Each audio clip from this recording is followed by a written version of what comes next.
Quand une personne vient de vivre quelque chose d'extrêmement choquant, c'est normal qu'elle n'a pas la tête à réfléchir.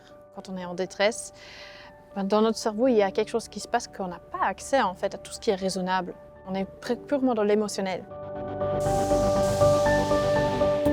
Yana Renardi, je travaille en tant que coordinatrice au SISU, qui est le service des urgences psychosociales à la Croix-Rouge. Aujourd'hui, je suis ici pour vous dispenser une formation pour les premiers secours psychologiques pour les intervenants en première ligne dans les centres d'accueil pour les réfugiés ukrainiens. L'appel qu'on a fait à la Croix-Rouge, c'est pour les équipes, parce qu'il y avait une détresse quelque part derrière, de pouvoir gérer psychologiquement les besoins des Ukrainiens. En interne, on n'est clairement pas équipé ou formé pour un accompagnement de ce type. Quand on se retrouve face à une personne en détresse, le premier pas, c'est déjà observer en fait qu'est-ce qui se passe. Parce que là, on est dans un endroit propice et en sécurité pour que la personne puisse en parler ce qui lui arrive.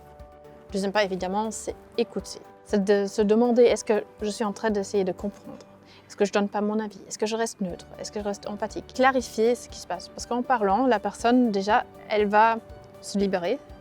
Enfin, exprimer ses émotions, c'est un premier pas pour les réguler. Et puis après, de rassurer. Attention, quand une personne vient de vivre quelque chose d'extrêmement choquant, c'est normal qu'elle n'a pas la tête à réfléchir. On est purement dans l'émotionnel. Et ça frustre beaucoup d'intervenants parce qu'ils essayent d'aller directement dans la solution. Sauf que la personne ici, il n'y est pas.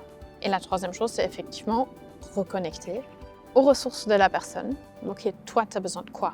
Pendant la formation, on nous apprend comment faire respecter nos limites, distinguer les besoins des gens et nos propres besoins. J'ai vu le bien que ça a déjà fait pour certaines équipes, et il y en a beaucoup, encore maintenant quand on leur parle de la formation, qu'ils ont, on va dire, des images en tête, par exemple un schéma ou des expressions qu'ils n'ont jamais utilisées avant, que maintenant ils utilisent au quotidien et que ça provient de la formation.